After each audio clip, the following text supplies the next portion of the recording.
10, 11, 12, 11, 11. Untuk persiapan.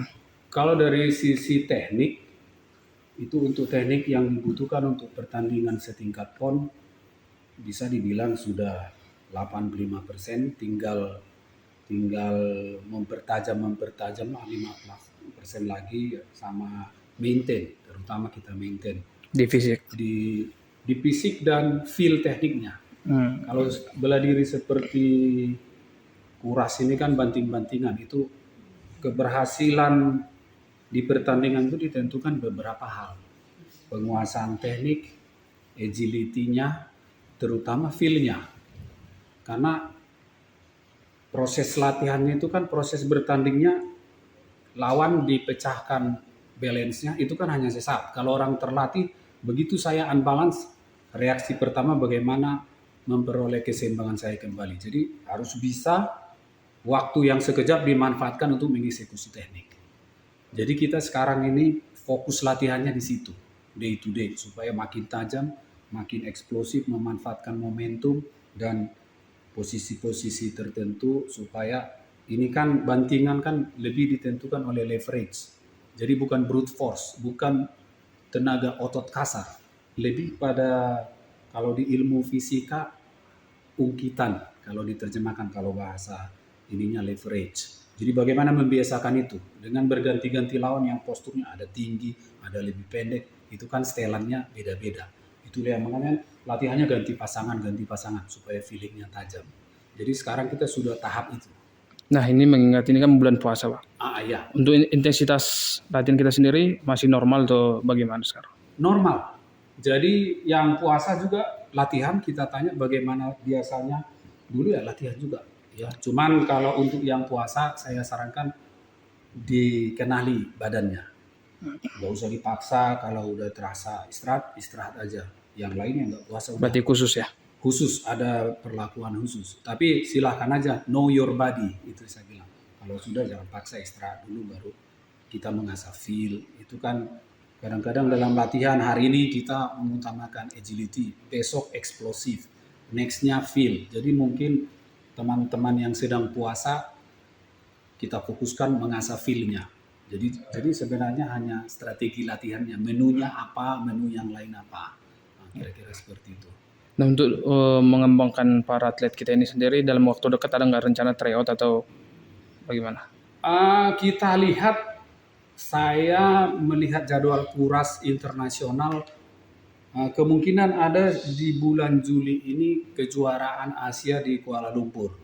Jadi kalau nanti itu jadi, itu kan penjajakan. Dari pusat Uzbek sudah datang ke Kuala Lumpur meninjau tempat kesiapan tuan rumah.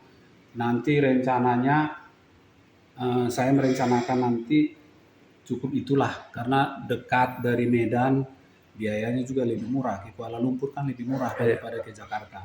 Terus kalau untuk yang jauh-jauh, belum ada rencana untuk misalnya jauh-jauh, karena kita kuras berpikir begini, kita juga masih baru, cabur baru, kita tidak mau nanti dianggap ini cabur untuk boros-borosin duit. Lebih baik kami fokus menunjukkan prestasi dulu. Tapi kalaupun ada tryout, kita usahakan kualitas tryout-nya tidak turun, tidak rendah, tapi kita upayakan mencari yang biaya lebih murah. Karena walaupun itu duit KONI, duit dana hibah, kita sadar itu duit pajak masyarakat. Kita ingin menunjukkan dulu prestasi kuras, apa manfaatnya untuk masyarakat, ya baru nanti secara bertahap lah, sesuai dengan kebutuhan. Ya. Nah, itulah tugas kita sebagai pembina untuk terus memotivasi. Ya kalau hanya penurunan yang bersifat alamiah kan kadang-kadang fisik itu, disitulah tugas kita pembina untuk memotivasi, memperhatikan one by one kan punya karakteristik masing-masing ya, kita pendekatan personal.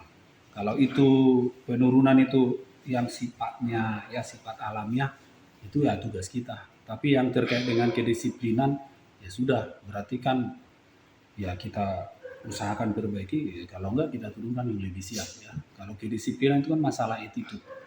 Kadang ya itu bisa di atletnya, bisa di ini ya. Tapi kalau penurunan alami badan itu kan ada kadang-kadang, itu tugas kita.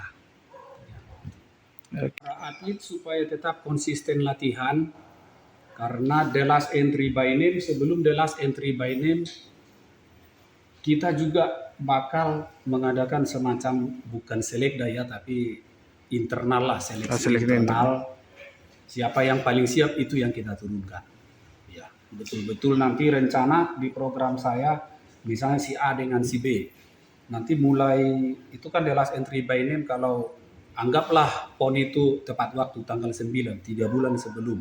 Kan berarti nanti awal Januari sudah mulai saya yang kelas yang kurang lebih sama, misalnya ada beberapa di beberapa kelas stok kita ada, dan ada juga yang di luar.